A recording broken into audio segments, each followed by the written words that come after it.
인자하신 아버지 하나님, 오늘 각자의 처소에서 마음을 합하여 주님을 예배하게 하시니 감사드립니다. 아버지, 이 땅에 만연한 전염병으로 인하여 고통스러워하는 주의 자녀들이 있습니다. 그들의 우울한 마음을, 경제적 어려움을, 그리고 건강의 문제를 주님께서 아시오니 가장 선한 방법으로 해결하여 주시옵소서. 이 시간 주의 종 허윤기 목사님을 통하여 하나님의 음성을 듣길 원합니다. 주님께서 들려주시는 그 말씀으로 우리의 삶이 변화되는 경험을 하게 하여 주시옵소서. 이 모든 말씀 그리스도이신 예수님 이름으로 기도합니다.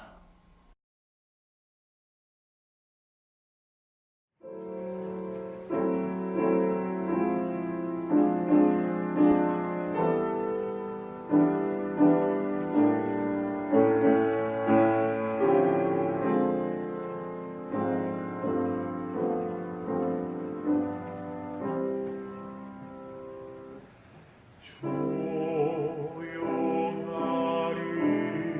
곳에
안녕하십니까. 반갑습니다. 오늘도 각 처에서 이 온라인 예배에 참석하시는 우리 모든 성도님들 마음속에 또 각 가정에 하나님의 성령의 임재하심이 충만하시기를 간절히 소망합니다. 자, 오늘은 계속해서 로마서의 말씀을 함께 읽겠습니다. 오늘 말씀의 제목은 복음의 능력은 죄인을 의롭게 하시는 하나님의 능력입니다 라는 제목이 되겠습니다. 복음의 능력, 로마서에 아주 굉장히 강조되는 중요한 핵심 주제어입니다. 그 복음의 능력, 구원을 주시는 능력, 바로 그것은 죄인을 의롭게 하시는 능력이기도 합니다. 하나님의 말씀 로마서 4장 7절 8절 말씀입니다. 그 불법을 사하심을 받고 그 죄를 가리우심을 받는 자는 복이 있고 주께서 그 죄를 인정치 아니하실 사람은 복이 있도다 함과 같으니라. 17절입니다. 기록된 바 내가 너를 많은 민족의 조상으로 세웠다 하심과 같으니 그의 믿은 바 하나님은 죽은 자를 살리시며 없는 것을 있는 것 같이 부르시는 이시니라. 또 21절로 25절의 말씀입니다. 약속하신 그것을 또한 능히 이루실 줄을 확신하였으니 그러므로 이것을 저에게 의로 여기셨느니라. 저에게 의로 여기셨다 기록된 것은 아브라함만 위한 것이 아니요 의로 여기심을 받을 우리도 위함이니 곧 예수 우리 주를 죽은 자 가운데서 살리신 이를 믿는 자니라. 예수는 우리의 범죄함을 위하여 내어줌이 되고 또한 우리를 의롭다 하심을 위하여 살아나셨느니라. 로마서 3장의 말씀을 지난주에 살펴보았습니다. 하나님께서 그리스도의 보혈의 능력으로 모든 사람들의 죄를 사하시고 믿는 사람들의 죄를 용서하시고 죄인을 의롭게 하신다는 사실을 살펴보았습니다. 하나님께서 믿는 사람들, 그리스도의 보혈의 공로를 믿는 사람들, 그들의 죄를 용서하시고 그들을 의롭게 하신다, 의롭게 여기신다고 말씀합니다. 이 4장에는 그 하나님의 그 약속의 그 놀라운 일을 실제로 경험한 구약의 두 사람을 보여주고 있습니다. 하나님의 그 용서하시고 의롭게 하시는 그 일을 경험한 사람이 누구냐 이거죠. 실제로 그런 신뢰가 어디 있느냐? 로마서 4장에는 구약 성경에 나타나는 그 신뢰를 아브라함 그리고 다윗 그들의 삶의 요약을 통해서 보여주고 있습니다. 그 신뢰들을 통해서 믿음으로 의롭게 되고 용서를 받는 것이 아주 처음부터 구약 성경 시대부터 이미 오래전부터 아주 중요한 진리였음을 선포하고 있는 것입니다. 유대인들에게 있어서 믿음으로 의롭게 된다는 것은 그런 주제는 어쩌면 생소한 것일 수도 있겠고 또 이해하기 매우 어려운 담론일 수도 있었습니다. 그들의 기본적인 생각은 의로운 행실, 하나님의 말씀을 순종하는 그 순종을 통해서 의롭게 된다. 소위 율법주의적인 생각이죠. 그런 사고방식에 익숙해 있었기 때문에 믿음으로 믿을 때 의롭게 된다. 우리 죄가 용서된다. 그 사실에 대해서 잘 이해하기 힘든 심리적인 상태에 있었으면 틀림없습니다. 믿음으로 의롭게 된다는 이 중요한 주제는 지금도 그렇지만 사도 바울이 이 말씀을 전할 때 그 시대 상황 속에서 매우 시의성이 있는 아주 중요한 주제였습니다. 꼭 필요한 기별이었던 것이죠. 그런데 이 바울은 아브라함이 이미 그와 동일한 경험을 했다. 다윗도 그와 같은 경험을 했다. 그렇게 로마서 4장에서 이야기하고 있습니다. 왜 수많은 사람들이 많이 있겠지만 왜 특별히 두 사람 아브라함과 다윗을 신뢰로 들었을까요? 아브라함과 다윗은 이 성경 가운데 굉장히 중요한 위치를 차지하는 인물입니다. 마태복음 1장에 보면 예수님의 족보가 나오는데 1절에 이렇게 기록하죠. 아브라함과 다윗의 자손 예수 그리스도의 세계라. 예수님이 누구의 자손이라고요? 아브라함의 자손이기도 하고 다윗의 자손이기도 하다는 것입니다. 아브라함과 다윗의 자손, 예수 그리스도의 족보. 그만큼 아브라함과 다윗은 굉장히 중요한 인물이었습니다. 그들의 영적 경험의 비중이 정말 남다른 아주 중요한 사람이었죠. 그들의 영적 경험의 핵심은 무엇인가? 믿음으로 의롭게 되는 경험을 한 사람이었다는 것이죠. 믿음의 칭의를 경험한 사람들이었습니다. 그러면서 다윗은 이것을 암시하는 것이죠. 아브라함과 다윗이 믿음으로 의롭게 되는 것을 경험하고 믿음으로 의롭게 되었다면 바울 시대에 있었던 모든 그리스도인들, 그리고 오늘 살아가는 이 땅의 모든 그리스도인들, 하나님의 자녀가 되기를 원하는 모든 사람들은 동일한 경험을 할 수밖에 없고 그 경험이 우리 속에 있어야 된다는 말씀이죠. 이방인도 또 유대인도 의롭게 되는 그 길은 단 한 가지, 무엇이라고요? 믿음으로 되는 것이다. 그래서 믿어야 된다. 예수님을 믿어야 된다는 것이죠. 이것이 바로 성경의 중요한 진리입니다. 이 요점이 로마서 4장에서 자연스럽게 강조되고 있습니다. 자, 로마서 4장에 나오는 그 요점, 그 흐름을 잠깐 좀 살펴보겠습니다. 자, 첫 번째는 아브라함, 그는 행위로서가 아니라 믿음으로 의롭게 되었다는 사실을 강조하고 있습니다. 만일 아브라함이 행위로서 의롭다 하심을 얻었으면 자랑할 것이 있었겠죠? 그렇지만 그런 것이 아니기 때문에 하나님 앞에서 자랑거리가 없다. 자, 성경이 무엇을 말하느냐? 아브라함이 하나님을 믿음에 이것이 저에게 의로 여기신 바 되었다.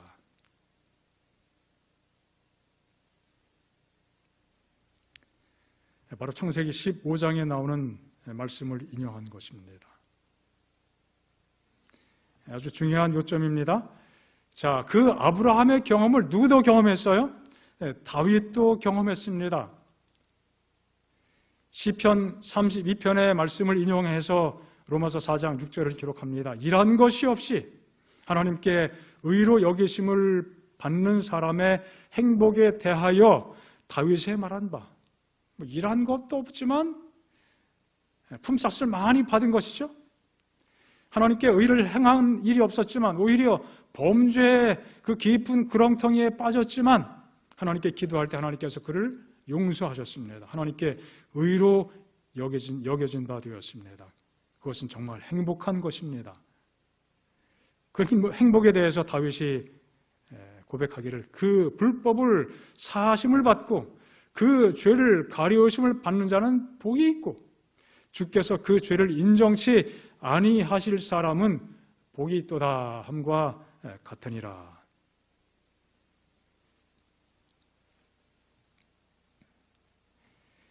자, 그래서 이제 그 다음부터 나오는 내용은 아브라함의 이야기를 주로 하고 있는데요. 아브라함이 믿음으로 의롭게 되는 그 사람의 아주 중요한 본보기로서 제시가 되고 있는 것입니다. 3절에 기록했습니다. 성경이 무엇을 말하느냐? 아브라함이 하나님을 믿음에 이것이 저에게 의로 여기신 바 되었다. 다시 한번 읽는 말씀이죠. 믿음에 의롭게 되었다. 그 다음에 4장 5절에 또 말씀합니다.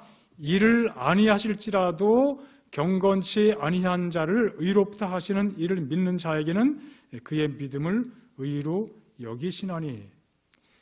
아브라함과 다윗이 이 동일한 경험을 했다는 사실을 강조합니다.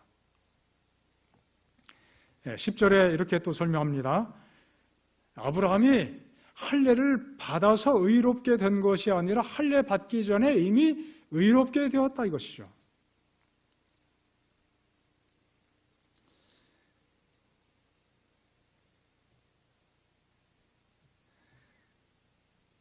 유대인의 조상 아브라함이 또 하나님의 언약과 약속을 받은 사람으로 그가 어떻게 의롭게 되었느냐 이것이죠.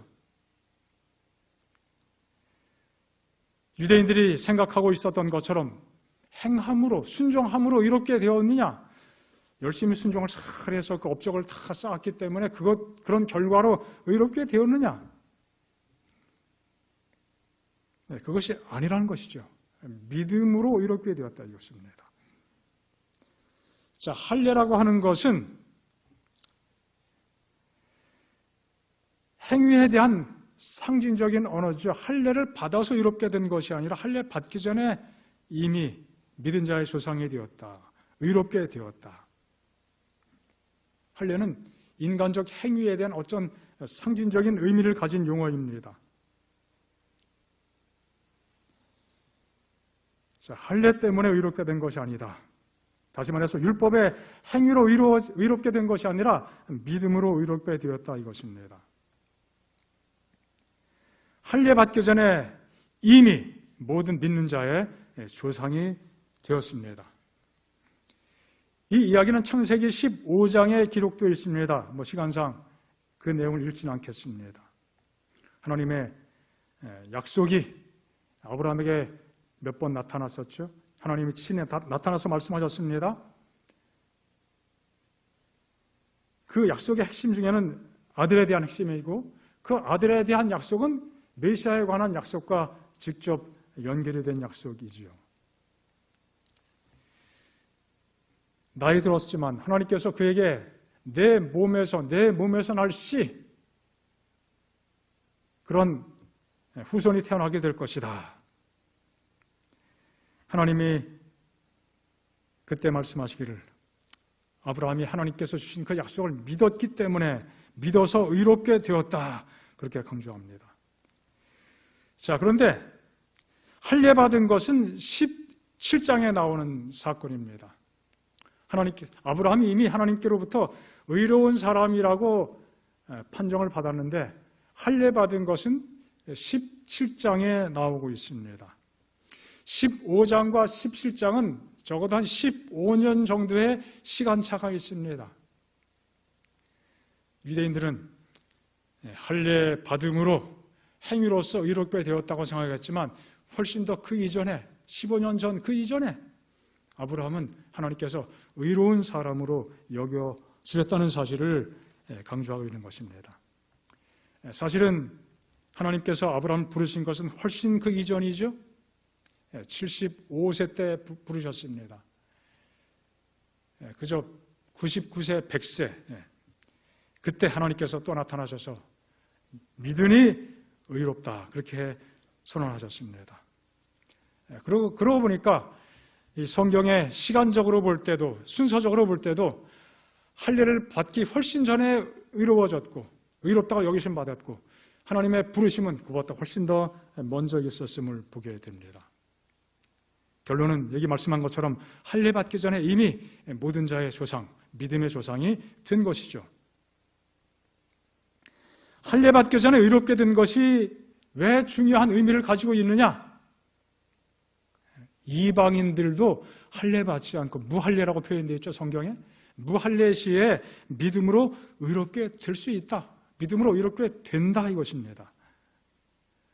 우리가 행위 업적을 많이 쌓아야 의롭게 되는 것이 아니라 믿음으로 의롭게 된다는 사실을 강조하고 있는 것입니다. 그리고 또 말씀합니다. 언약은 율법으로 말미암지 않고 믿음의 의로 말미암은 것이다. 하나님의 약속은 율법을 통해서 율법을 준수함으로 우리에게 주어지거나 성취되는 것이 아니라 믿음의 의로 성취되게 돼 있었다 이것이죠. 그래서 모든 믿는 사람, 유대인이건 이방인이건 과거의 사람이건 오늘날의 사람이든 모든 사람들이 동일한 원리, 무슨 원리예요?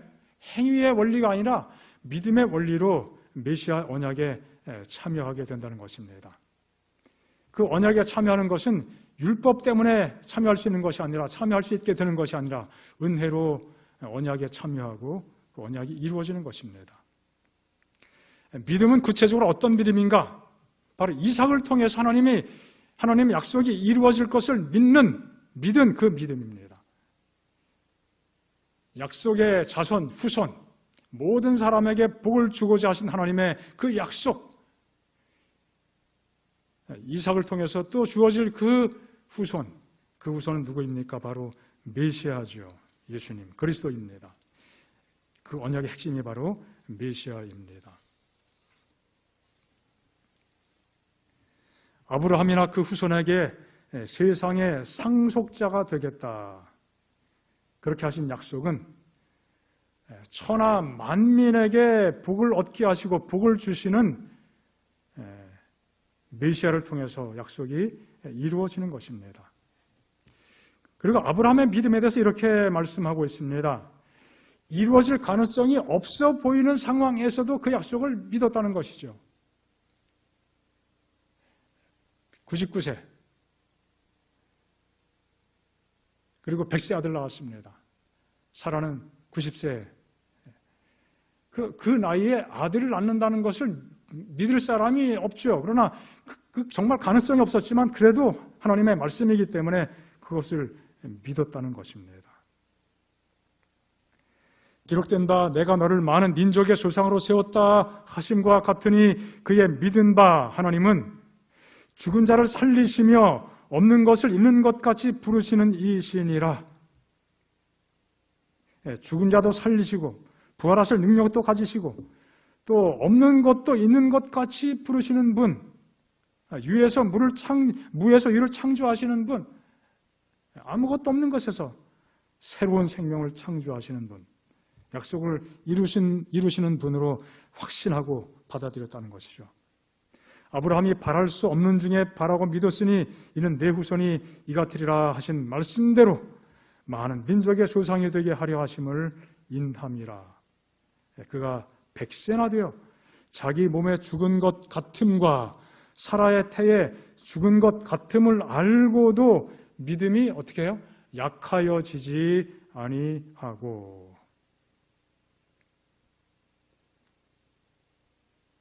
정말 아브라함은 죽은 자와 다름없었어요. 적어도 생식 능력이 있어서는 죽은 자와 다름없었습니다. 흔히 말하는 것처럼 마른 고목이죠. 그러나 거기에서 하나님의 약속이 이루어질 것을 믿었습니다. 아브라함의 믿음의 절정은 무엇입니까? 바로 부활신앙이었습니다. 히브리 11장 9절에 보면 하나님이 능히 죽은 자 가운데서 다시 살리실 줄로 생각한지라 비유컨대 죽은 자 가운데서 도로 받은 것이다. 무슨 이야기입니까? 이삭, 하나님께서 이삭이 다 장성한 다음에 20세쯤 되었을 때 하나님께 번제물로 바치라. 얼마나 마음의 갈등이 많았겠습니까? 얼마나 심적 고통이 컸겠습니까?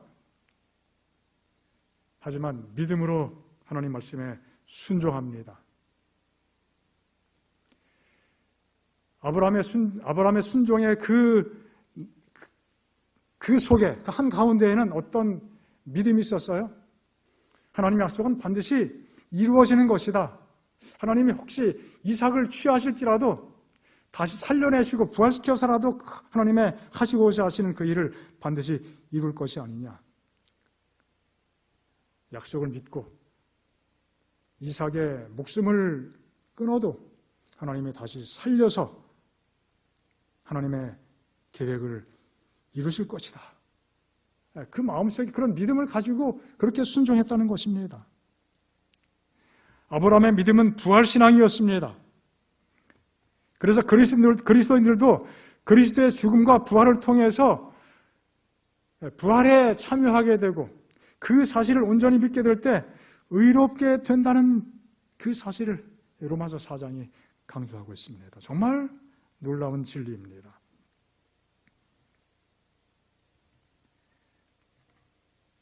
하나님의 약속을 믿었을 때 그 믿음대로 모든 것이 이루어지고 아브라함은 그 믿음으로 의롭게 되었습니다.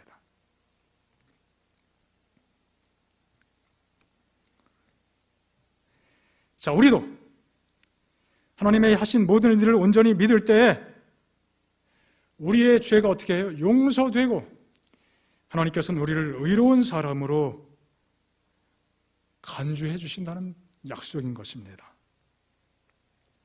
예수님을 믿고 영접하는 사람들에게 하나님의 자녀가 되게 하겠다고 약속해 주셨습니다. 예수 믿고 영접한다는 것은 무엇을 의미합니까? 예수님께서 우리의 구세주이심을 믿는 것입니다. 아브라함이 모리아 산에서 이삭을 죽이는 경험 속에서 그리스도의 대속의 죽음을 그가 온전히 경험했던 것처럼 바로 예수님께서 십자가에 못 박혀 죽으실 때 그 죽음이 우리의 의의 근거가 되고 우리의 모든 죄를 다 짊어지시고 돌아가시는 하나님의 놀라운 사랑의 징표가 되어서 우리가 그것을 믿고 받아들이고 내 자신에게 적용할 때 우리의 죄의 문제가 다 해결된다는 사실을 믿는 것이 성경에 나타난 믿음입니다. 우리의 죽음, 내가 죽을 수밖에 없지만 그 죽음을 십자가에서 해결하셨습니다. 영원한 죄와 사망에서 구원하셨음을 한 사실로 믿고 진리로 믿고 고백하고 받아들이는 그 믿음, 그것이 구원에 이르는 믿음, 우리를 의롭게 하는 믿음인 것입니다. 그 믿음에는 회개가 포함되는 것이죠, 사실. 내 죄의 문제, 하나님께서 내 죄로부터 나를 구원하셨다. 내가 죄 많은 사람이지만 그 죄를 용서하셨다. 그 믿음, 그 사실이 그 믿음 속에 포함되어 있는 것입니다. 여러분, 정말 우리에게는 얼마나 부끄러움이 많고 수치가 많이 있습니까? 정말 아무에게도 말할 수도 또 말하기조차도 싫은 부끄러운 과거가 있지 않습니까? 정말 제 자신의 삶을 돌아볼 때 정말 부끄러운 순간들이 많이 생각이 납니다. 나쁜 감정, 사악한 감정이 있을 때가 있었습니다. 또 많은 실수를 저질렀습니다. 또 분별력이 없이 생각하고 말했던 일들이 여러 번 있었습니다. 자주 있었죠. 정말 시간을 되돌릴 수만 있다면 가서 그냥 다 지워버리고 싶은 그러한 인생의 어떤 순간순간들이 있습니다. 어떤 것들은 기억에서 사라진 것도 있지만 어떤 것들은 뚜렷한 기억으로 남아있는 그런 것들이 많이 있죠. 그런데 십자가를 바라보면서 그 모든 것을 십자가 위에서 해결해 주신 주님을 바라볼 때 그 모든 것이 해결되었다는 사실이 얼마나 복되고 감사한 일입니까? 참으로 예수님께서 이 모든 문제를 해결해 주시고 의롭게 여겨주신다는 그 선포의 말씀, 그 진리의 말씀이 얼마나 귀한 것인지 모릅니다. 하나님은 말씀하십니다. 주께서 말씀하십니다. 너는 내 딸이다, 내 아들이다. 염려하지 말라. 내가 다 그 모든 죄의 짐을 짊어졌다. 내가 너를 다 이미 용서했다. 정말 감사한 일입니다. 한 선교사가 평양에 전도하기 위해서 갔습니다. 아침에 한 생선 장수가 청어 사려 외치면서 지나갑니다. 갑자기 뭔가 생각이 떠오르는 이 선교사는 얼른 밖에 나가서 청어 장수를 불렀습니다. 여보시오, 이리 오시오. 이 장수는 서양 사람이 부르는 소리에 아주 기대감을 가지고 달려갔습니다. 선교사가 물었습니다. 몇 마리나 팔았소? 아이고, 아직 개시도 못했습니다. 그런가요? 그러시오. 잘 됐어. 내가 그 청어 한 바구니를 다 사겠어. 가지고 나온 물건 전체를 사겠다는 것입니다. 얼마나 속으로 좋아했는지, 야, 횡재했다. 나오자마자 벌써 첫 개시를 하면서 한꺼번에 다 팔았으니, 야, 얼른 팔고 가서 또 한 바구니 사다가 또 팔면 오늘 참 운이 좋은 날이겠다 생각하면서 바구니를 내려놓으려고 했습니다. 그랬더니 선교사가 하는 말이, 그거 내려놓지 마시오. 그거 얼마요 도대체? 그리고 값을 치렀습니다. 이 생선 다시 갖다가 파시오. 뭐라고요? 예, 팔긴 팔되 사람들에게 값없이 파십시오. 돈 받지 말고 그냥 파세요.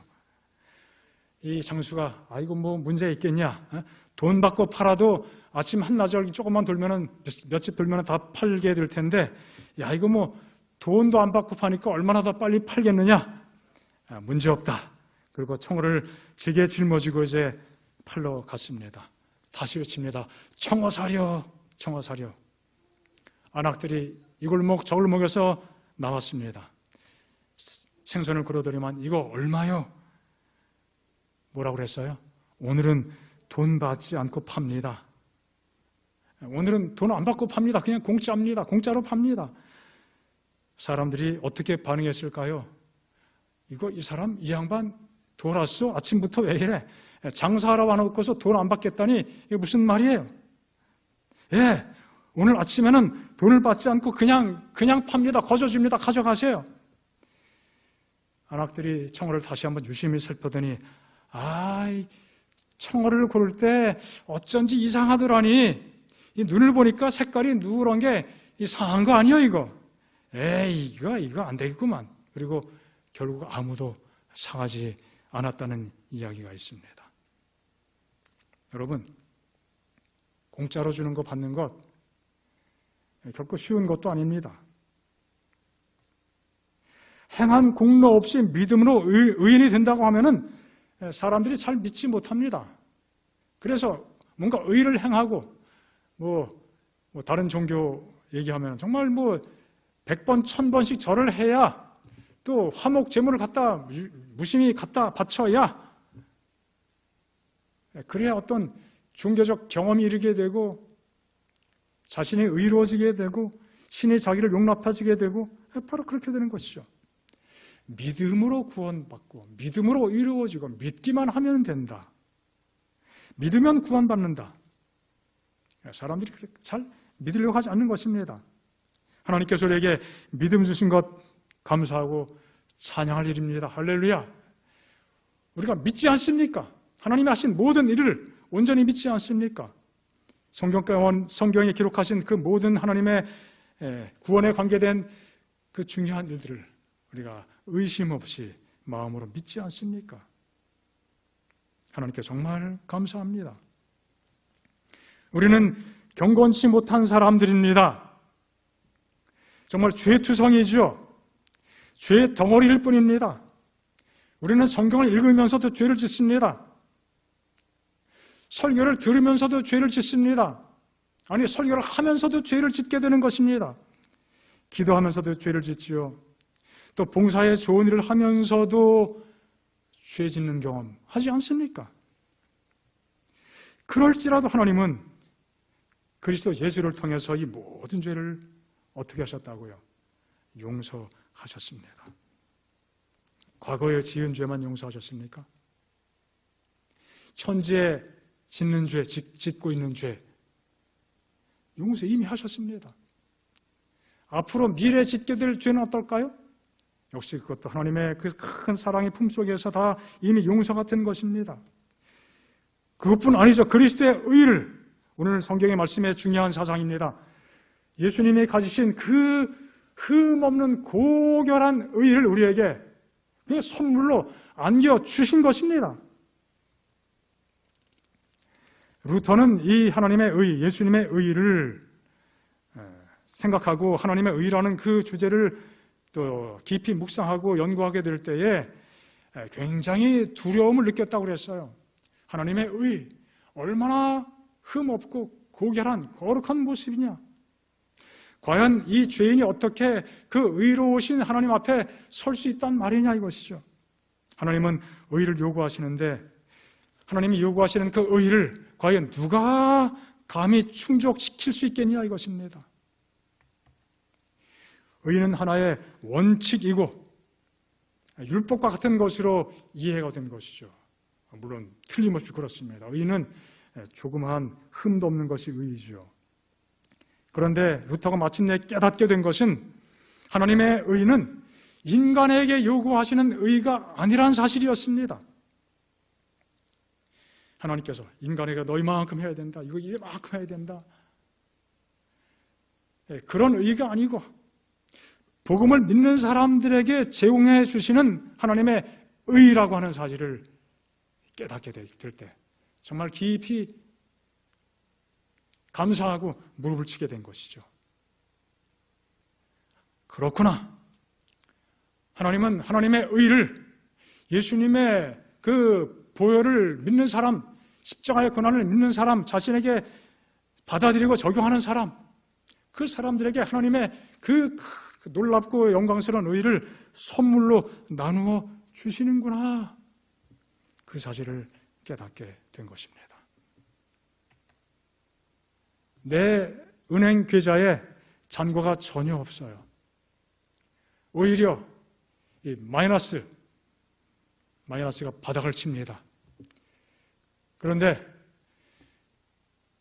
부자이신 하나님께서 그 모든 마이너스를 채워주실 뿐 아니라 정말 평생을 다 쓰고 살아도 다 못 쓰게 될 만큼 무한한 자원을 우리 영적인 은행 계좌에 송금해 주셨다는 사실입니다.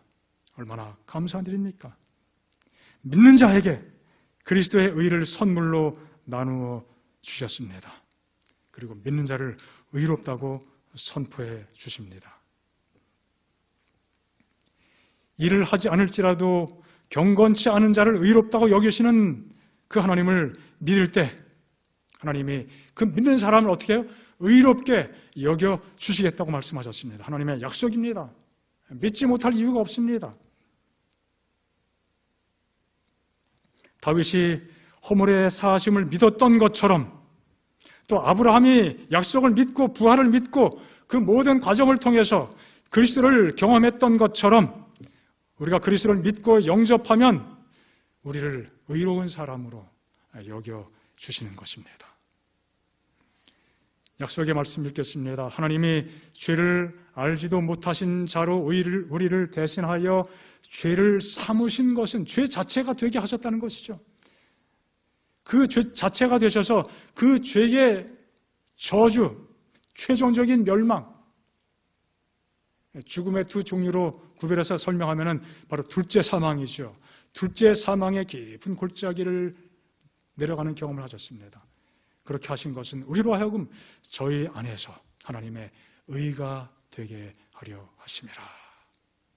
감사합니다. 정말 할렐루야입니다.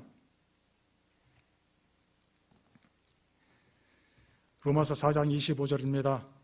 예수는 우리 범죄함을 위하여 내어줌이 되고 또한 우리를 의롭다 하심을 위하여 살아나셨느니라. 예수님은 돌아가신 것으로 끝난 것이 아니라 부활하셨습니다. 우리를 의롭게 하시기 위하여 부활하셨다. 스가랴 3장 4절입니다. 여호와께서 자기 앞에 선 자들에게 명하사 그 더러운 옷을 어떻게 해요? 벗기라. 그렇게 하시고 또 여호수아에게 이르시되 내가 네 죄과를 어떻게 했다? 제하여 버렸으니 내게 또 어떻게 해요? 아름다운 옷을 입히리라. 여호수아는 스가랴 시대의 선지자 스가랴 시대의 대제사장이었습니다. 선지자가 계시를 보았습니다. 하나님이 계셨고 마귀도 있었고 사탄도 있었고 여호수아가 있습니다. 사탄은 여호수아를 계속 비난하고 정죄하지요. 여호수아는 구원받을 수 없다. 죄인이다. 하나님께서 받아주시면 안 된다. 그렇게 비난합니다. 여호수아는 개인이기도 하지만 하나님의 선택받은 백성인 이스라엘을 대변하는 상징하는 존재이기도 합니다. 그래서 여호수아는 이스라엘을 상징하는 것이죠. 여호수아의 경험은 곧 이스라엘의 경험이고 모든 믿는 사람들의 경험인 것입니다. 마치 마귀가 여호수아와 이스라엘을 대적한다 혹은 참수한다 그렇게 말씀했는데, 마치 법정에 가면은 검사는 그 죄인의 그 죄된 행실을 낱낱이 들춰내고 감춰진 것을 다 파헤쳐서 죄를 묻지 않습니까? 바로 사단이 그렇게 하는 것입니다. 하나님의 은총을 받을 자격이 없다고 끊임없이 고발하고 지적합니다.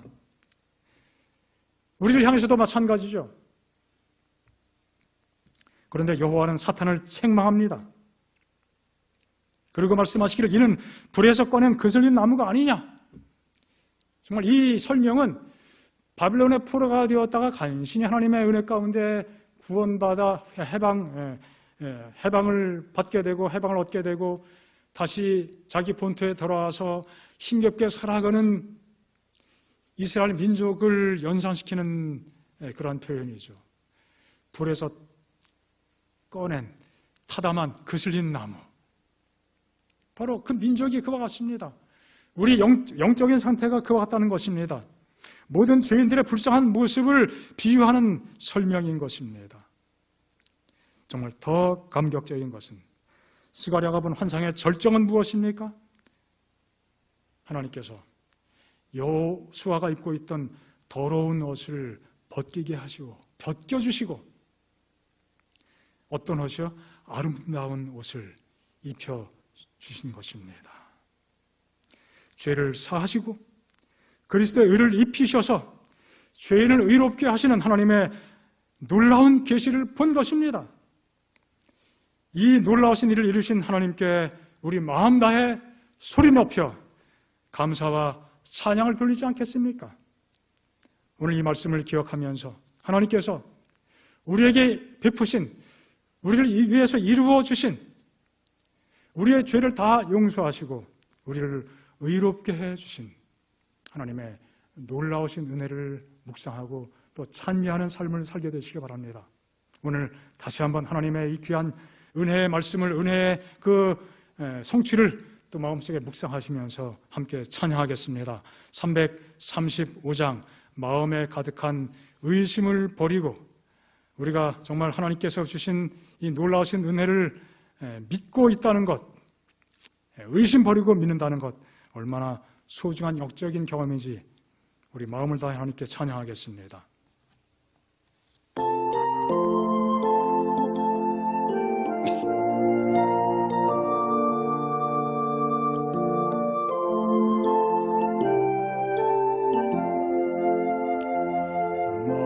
마음에 가득한 의심을 버리고 지극히 화평한 마음으로 찬송을 부르는 어린 양 예수의 그 피로 속죄함 얻었네. 속죄함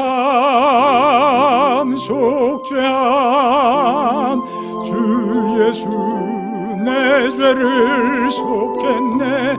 할렐루야 소리를 합하여 함께 찬송하세. 그 피로 속죄함 얻었네. 금이나 은같이 없어질 보배로 속죄함 받은 것 아니요. 거룩한 하나님 어린 양 예수의 그 피로 속죄함 얻었네. 속죄함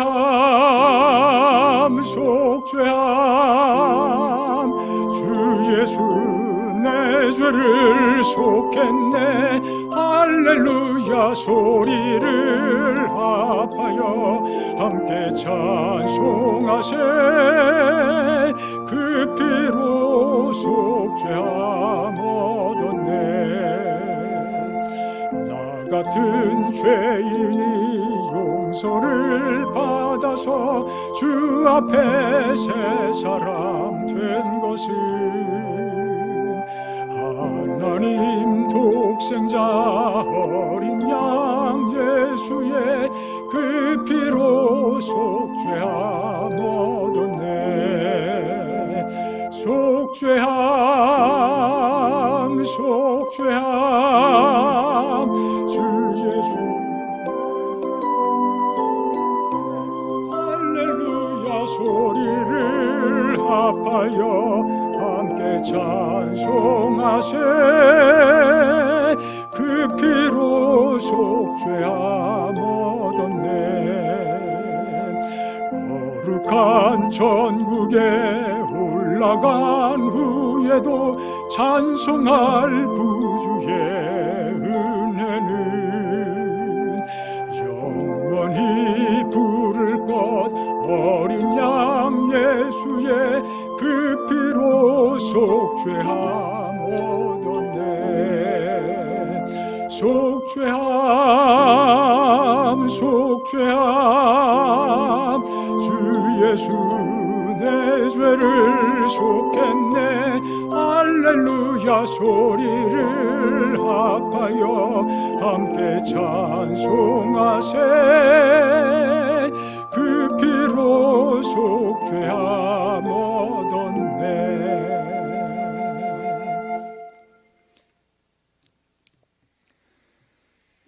자, 우리 336장 찬양 또 한 곡 함께 하시겠습니다. 주의 확실한 약속의 말씀 듣고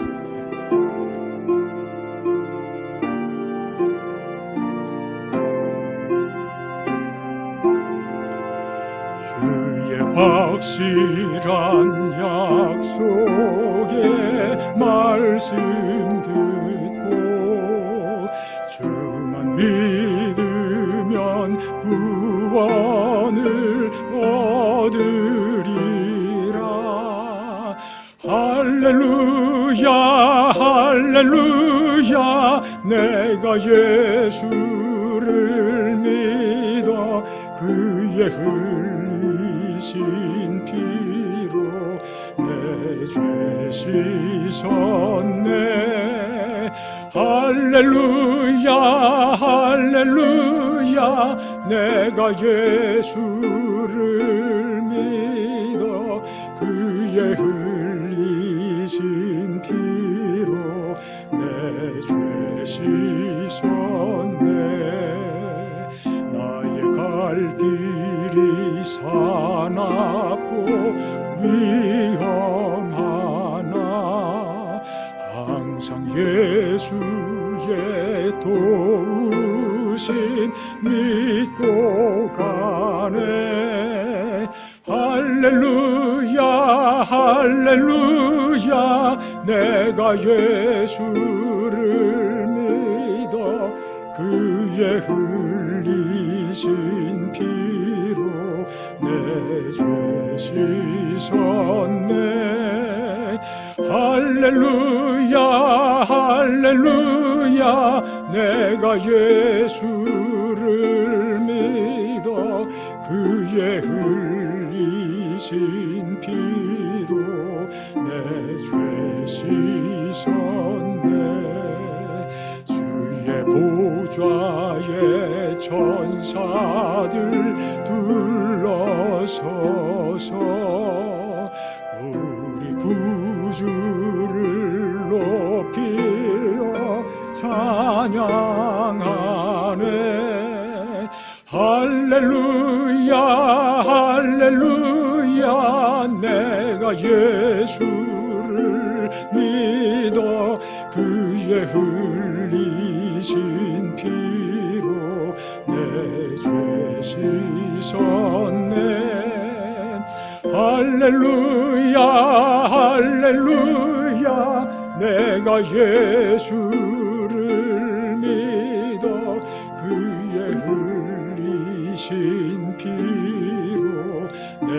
죄 씻었네.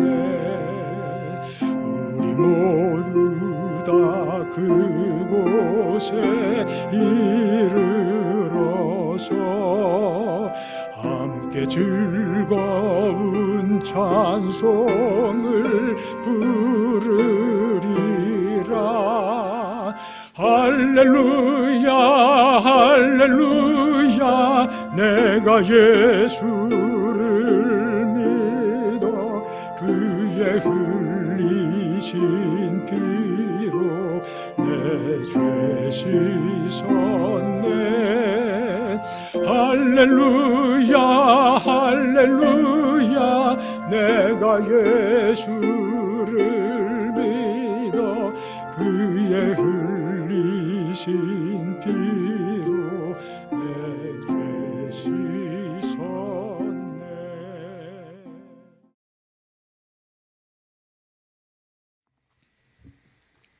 아버지 하나님, 하나님의 놀랍고도 크신 약속을 인하여 감사합니다.